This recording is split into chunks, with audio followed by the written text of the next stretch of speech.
iniciamos este ciclo de palestras sobre os aspectos modernos do condomínio em edifícios. É ainda com satisfação redobrada que hoje temos como primeiro conferencista o professor Carlos Alberto Davos Maluf, que deverá discorrer sobre a personalidade jurídica e a capacidade processual, evidentemente acerca do tema objeto deste ciclo. E ainda é com muita honra, e eu sou suspeito para apresentar o coordenador do ciclo, em razão da nossa antiga e sólida amizade. O Dr. Marcelo Terra, que é advogado militante, assim como conferencista dessa noite, fará, como de hábito, a apresentação do nosso convidado desta noite. E eu passo, então, para não tomar mais tempo dos senhores, a palavra ao Dr. Marcelo Terra.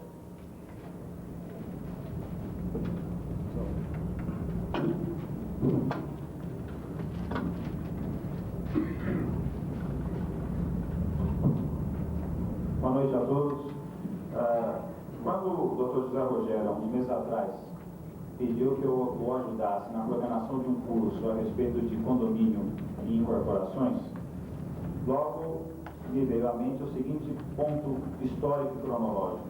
A Lei de Incorporações é de 1964, nós estamos prestes a completar 30 anos de vigência da Lei de Condomínio e Incorporações, a 4.591, e apesar de seus 30 anos, ainda existem muitas questões em aberto e a experiência prática tem nos demonstrado dia a dia quanto de aspecto novo é possível surgir nessa lei. E eu imaginei esses 3 temários que nós vamos desenvolver essa semana, começando pela capacidade processual e personalidade jurídica do condomínio. Quem milita na área sabe que em diversas situações práticas, o condomínio se vê na contingência de adquirir bens imóveis, seja um terreno vizinho ao próprio prédio, que será destinado a um playground, a uma quadra de tênis, a uma expansão das vagas de garagem, seja a aquisição pelo condomínio de unidades autônomas do próprio edifício, por exemplo, na hipótese do leilão extrajudicial. É um tema de bastante atualidade. O nosso convidado de hoje, o Dr. Carlos Alberto Davos Maluf, é professor associado de Direito Civil da Faculdade de Direito da Universidade de São Paulo, é membro do Instituto de Advogados de São Paulo, é advogado militante desde 1970, tem diversas obras publicadas, entre elas do condomínio civil, do condomínio tradicional no direito civil, comentários à lei de locação de imóveis urbanos, a ação de desapropriação, a transação no direito civil, as condições no direito civil e, finalmente, das cláusulas de inalienabilidade e incomunicabilidade. Tem também diversos artigos publicados em periódicos jurídicos e vai nos honrar hoje com uma palestra, repito, de um tema de bastante atualidade e, com certeza, muito polêmico, mas também tenho a certeza de que sairemos daqui com mais certezas do que dúvidas de que quando entramos.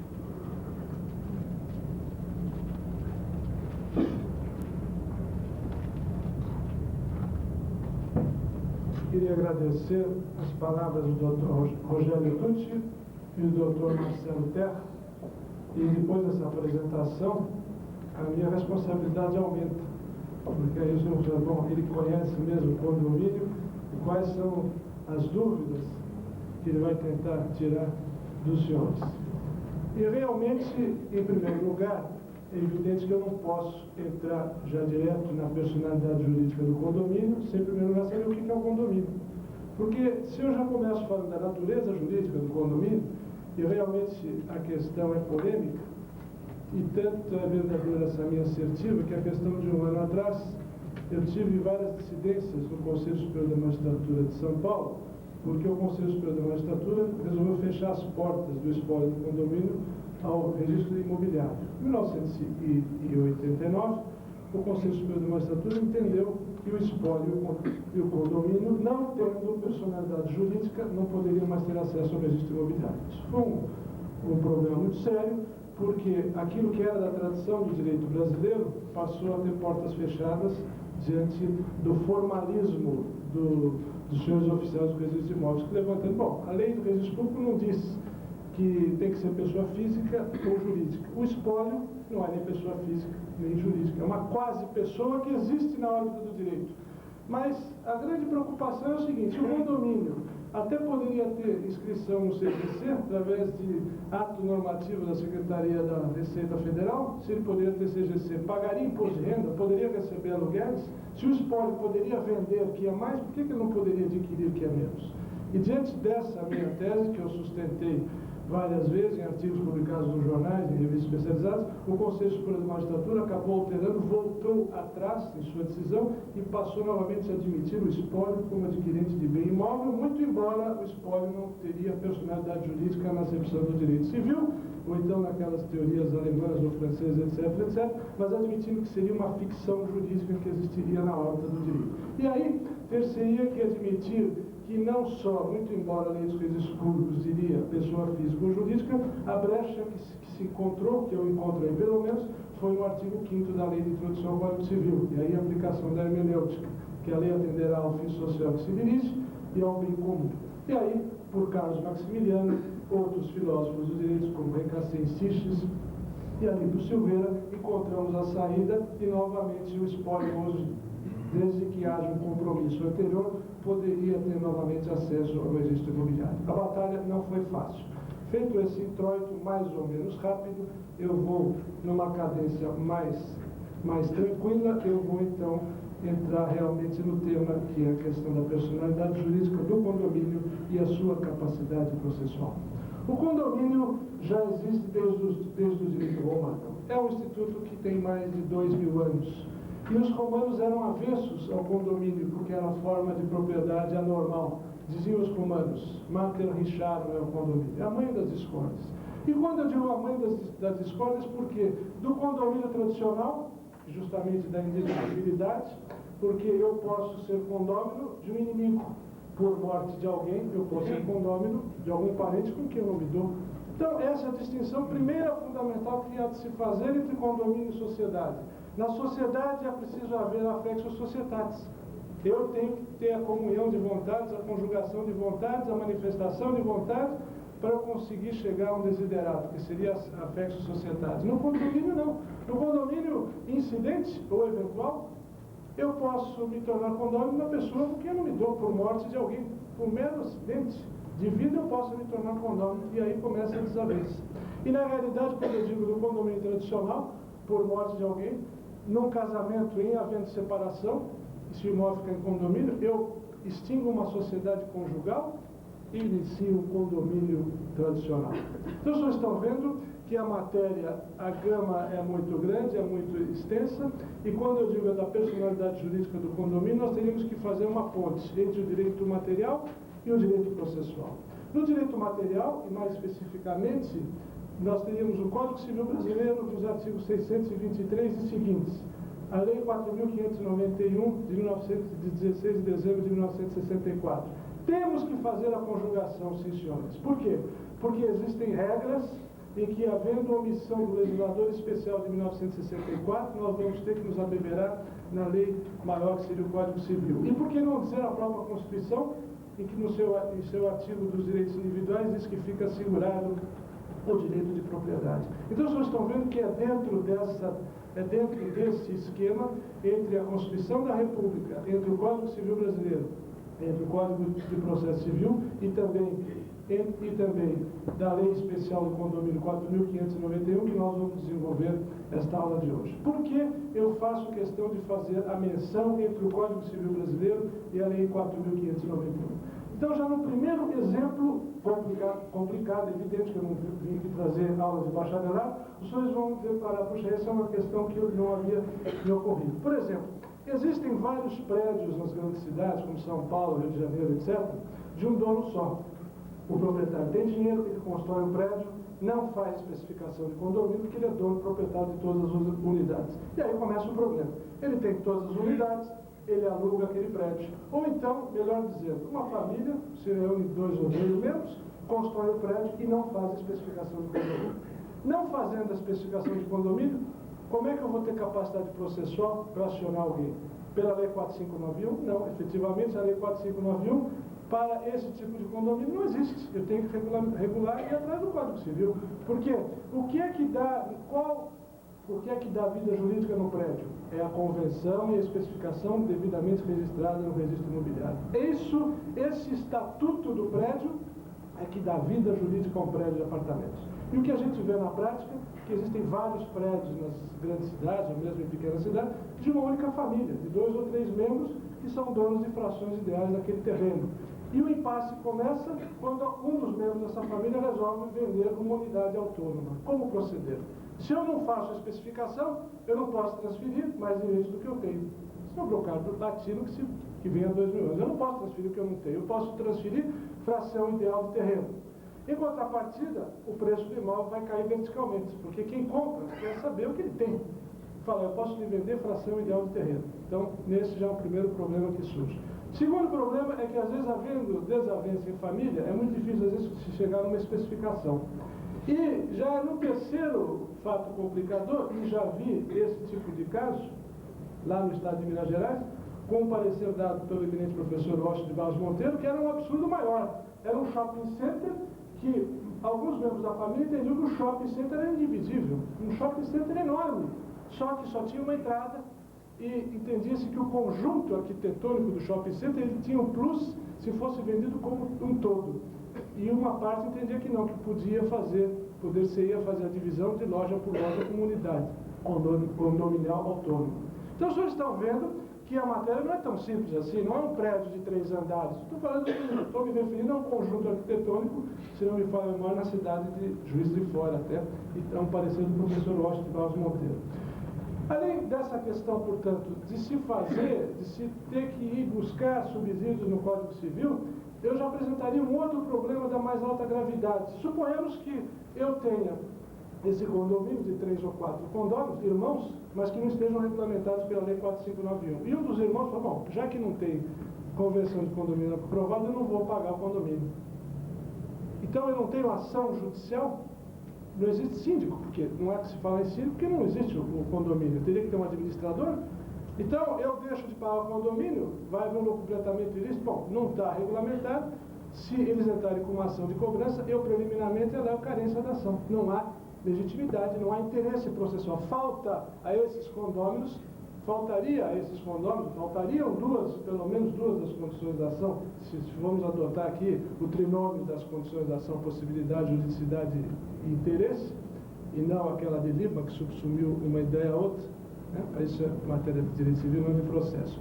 Portanto, essa questão seria polêmica. Então, a pessoa diria, bom, então não há cobrança do condomínio porque não existe o estatuto do condomínio devidamente registrado. Não, pois efetivamente não. Se são 3 donos, ou 2, eles terão que ingressar em juízo. E aí o que vai regulamentar a matéria? Artigo 624 do Código Civil Brasileiro. Cairia na regra do condomínio tradicional.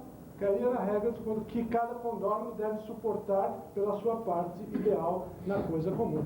Teria que cair na regra geral. E vejam, meus senhores, essa regra do artigo 624, e depois repetida pelo legislador lá no artigo específico da Lei 4591, ela consiste numa obrigação próprio terreno. O que vem a ser a obrigação próprio terreno? Recordemos, a obrigação próprio terreno, bem do direito romano, é aquela que própria da coisa, que segue a coisa em si. Exemplo, se eu deixar de pagar as despesas de condomínio, o que vai garantir uma futura execução é o próprio imóvel. Eu não quero saber se o imóvel é do João, do Antônio ou do José. Eu vou seguir a coisa. Outro exemplo, se eu deixar de pagar o IPTU de uma casa, de um apartamento, a prefeitura não quer saber se a casa pertence ao João da Silva ou José da Silva. Ela vai acionar, ela vai penhorar o imóvel em si. É a obrigação própria terreno do direito romano. E essa regra, o legislador de 64, quando o Caio Maia da Silva Pereira fez o projeto de 63, entrou em vigor em 64, ele realmente seguiu a regra romana e também do artigo 624 do Código Civil Brasileiro. Quer dizer, segue a coisa. E aqui um parênteses. É uma crítica que eu faria ao próprio Código Civil, Bevilacqua, um grande jurista, mas nesse caso houve uma omissão. O Código Civil brasileiro não dá o direito de renúncia à parte que não quer mais ficar arcando com a sua despesa de condomínio. Nisso, Bevilacqua foi omisso. Porque em outras legislações é possível a renúncia ao direito.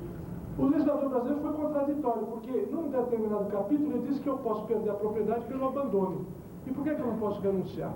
E aí, nesse particular, é que Virgílio de Sá Pereira, em 1924, já fazia uma violenta crítica ao Código Civil brasileiro, dizendo o seguinte: bom, se eu tenho uma fazenda em condomínio, se eu vou ter que gastar dinheiro com mourão e cerca nessa fazenda, muito mais do que vale a própria fazenda, por que eu não posso renunciar ao meu quinhão? Não sou obrigado a arcar com aquilo. No entanto, o Código é omisso.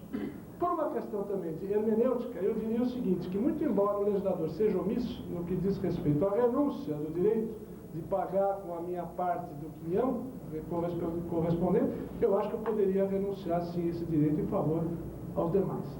E realmente isso os senhores vão encontrar regra nesse sentido no antigo direito português, no Código Civil argentino e no próprio Código Civil espanhol. Mas no que diz respeito ao condomínio em planos horizontais de prédios, nessa primeira hipótese, então, já surgiria esse primeiro problema. O prédio de uma família, ou de 2 ou 3 condôminos, onde efetivamente não haja convenção de condomínio, regulamentada pelo Código Civil. Segunda hipótese, difícil também. Prédio que muitas vezes exista a convenção de condomínio e especificação, mas por problemas da construtora, de regulamentação quanto ao IAPAS, o antigo IAPAS, hoje INSS, não se consegue averbar a construção, porque sem a quitação do INPS não se consegue averbar a construção. Então eu tenho a convenção assinada, mas eu não consigo levar ao registro público. Então, com isso eu não dou publicidade ao ato. Vale entre as partes, mas não vale contra terceiros. E aí, resta saber o seguinte, a pergunta é a seguinte: obriga essa convenção entre as partes contratantes? Obriga. E no que diz respeito a terceiros? Vamos supor que o outro venda a propriedade, quer dizer, vai vender uma fração de terreno, e diz: olha, tem uma convenção aqui que foi assinada por mim, mas não foi levada ao registro imobiliário. Eu poderia amanhã, como comprador, dizer: não, eu não respeito isso porque eu não estou tomando conhecimento? Até poderia.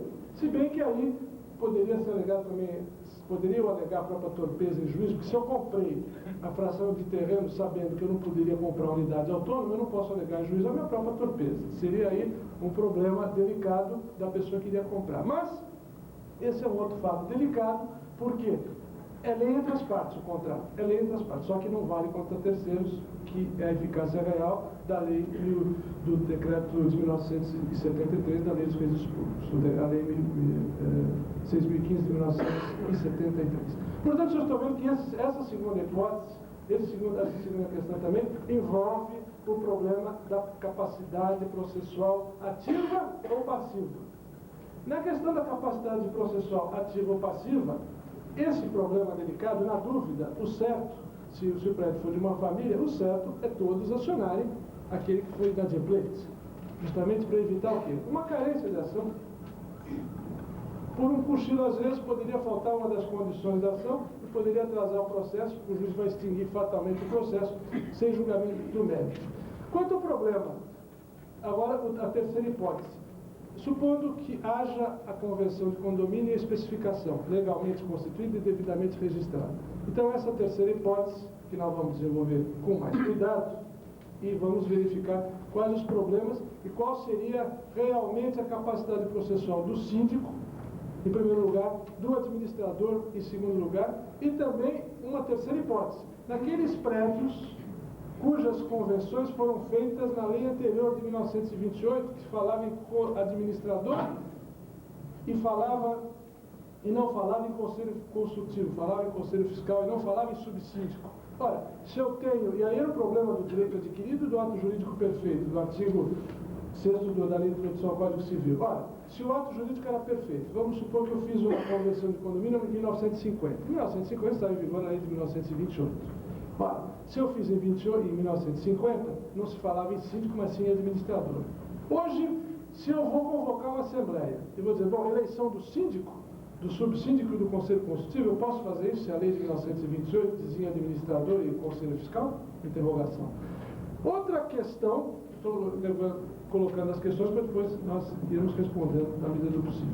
Outra questão que ainda que causa uma grande perplexidade das pessoas que moram em condomínio, ou então têm escritórios em condomínio, ou em garagem, etc., é a questão da área privativa e área comum. Isso vai me desculpar, doutor Marcelo, mas aqui eu tenho que invadir a sua área, porque no aspecto geral não posso deixar de mencionar isso, mesmo porque o assunto é quente.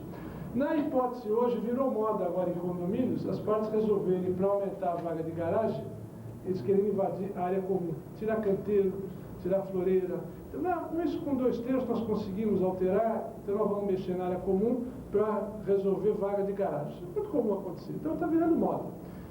Está virando moda, só que as pessoas se esquecem de um detalhe. Aí, o que diz a Convenção de Condomínio? Que com 2/3 eu posso alterar a convenção, posso fazer isso, posso fazer aquilo, posso contratar manobrista, etc. Só que para mexer, alterar direito de propriedade, eu não preciso de 2/3, eu preciso de unanimidade, 100%. As pessoas estão se esquecendo disso. Princípio elementar, direito de propriedade. A partir do momento que eu mexo, eu altero um simples canteiro de obra, uma simples floreira que faz parte da área comum do prédio, eu estou alterando a fração ideal de terreno de todas as pessoas. Recentemente, questão de 2 meses atrás, num prédio em São Paulo, eu consegui liminar uma ação cautelar inominada, em que eu provei que a Assembleia, com 2/3, queria exatamente fazer isso, queria tirar um canteiro, uma floreira, para poder fazer mais 2 vagas de automóvel. Com 2/3, eram 28 condôminos, com 22 eles aprovaram isso na Assembleia. Então, com 4 condôminos, eu entrei com a cautela inominada, consegui eliminar, dizendo ao juiz seguinte, precisa ter unanimidade para alterar, não há possibilidade de ser 2/3. Consegui impedir, o juiz mandou anular essa parte da Assembleia, que antes eu notifiquei, dizendo para que eles não realizassem a Assembleia, não obstante eles realizaram, aprovaram, consegui eliminar. Depois, na ação principal, a ação foi julgada procedente e mantida a liminar nesse sentido. Então, o negócio é muito sério. Os senhores sabem que aqui na Avenida São Luís, há uns 15 anos atrás, havia um prédio que eles queriam transformar de comercial para residencial. Melhor dizendo, de residencial para comercial. 17 condôminos queriam, um apenas não queria. Esse um foi vencedor no Supremo. Não se conseguiu transformar o prédio porque precisava haver unanimidade. E aí, vejam bem, senhores, não era para vender, não, era para alterar a destinação da coisa, de residencial para comercial. Então, o assunto é muito sério. Muito embora hoje a Constituição do Brasil, vocês vão encontrar mais de 30 vezes a palavra fim social da propriedade, não vou entrar no mérito político da Constituição, mas isso existe na Constituição do Brasil. Muito embora ainda o direito de propriedade, apesar dos pesares, ela está segurada com todas as limitações inerentes ao próprio domínio. Portanto, nessa questão da personalidade, vamos voltar à personalidade do jurídico do condomínio, da questão da figura do síndico e da figura do subsíndico, eu trouxe aos senhores uma outra decisão interessante, em que uma pessoa morava num imóvel, num apartamento, muitos anos, mais de 20 anos. Entrou com uma ação de usucapião e mandou citar o síndico do prédio como parte legítima, digamos assim. É claro que houve carência, porque o síndico não era parte legítima para receber, ele teria que citar em nome de quem estava transcrito ou matriculado o imóvel, quer dizer, um erro elementar que o advogado cometeu, mas aconteceu, quer dizer, o problema da ilegitimidade que o síndico não teria para ver, por exemplo, porque ele poderia simplesmente administrar o prédio, nas coisas comuns. E vou mais além, o síndico não tem o direito de se imiscuir nas coisas particulares dos condôminos. Ele não pode, se eu tenho uma escritura dizendo que a vaga na garagem no segundo subsolo, é claro que eu vou poder amanhã até ou ingressar em juízo com interdito proibitório, com uma cautelar contra o condomínio, aí no caso sim, eu citaria o síndico e por cautela, no litisconsórcio, teria que citar a pessoa que estaria indevidamente ocupando a minha vaga. Porque aí surge aquele problema, há ou não litisconsórcio? E aí o problema processual, o professor Cândido Rangel Dinamarca tem uma monografia específica, né? Melhor que temos no Brasil, sobre o litisconsórcio, facultativo, unitário, etc. Muitos já devem ter até lido essa monografia. A questão do litisconsórcio é muito séria no condomínio. Por quê? Se o condomínio não é uma sociedade, porque falta a apex às sociedades, todos moram uns sobre os outros, hoje então, com essa inovação dos flats que estão em vigor e da multipropriedade imobiliária, que são os famosos condomínios time-sharing, se eu não tenho dinheiro para ter um apartamento na Vieira Soto, pelo menos eu compro o direito de uso de 15 dias num hotel na Vieira Soto, talvez seja acessível ao meu bolso. Então eu vou ter que dividir aquela unidade com mais 20 pessoas. Eu vou dividir aquilo em tantas cotas anuais. Quer dizer, eu vou dividir um direito de uso, ou simplesmente a concessão de direito de uso, ou então o direito real sobre aquele terreno, só que eu vou usar 15 dias por ano. Quer dizer, tem uma limitação meu direito de propriedade. Também não deixa de ser um condomínio em plano horizontal, só que aí no caso especial, mas enquadrado dentro da própria lei 4.591. E tem mais, não só condomínio em plano horizontal, também como condomínio em loteamentos fechados, Verbo e Graça, Alphaville, Granja Viana, esses condomínios todos que estão se proliferando por esse interior afora, tem alguém que quer Arujá, etc., de pessoas que querem uma certa segurança, que não conseguem encontrar, às vezes, em outras residências ou em prédios de apartamentos. E outra questão que tem surgido com muita frequência na prática, é o problema da culpa ineligendo e vigilando dos empregados ou prepostos colocados no prédio e onde há furtos.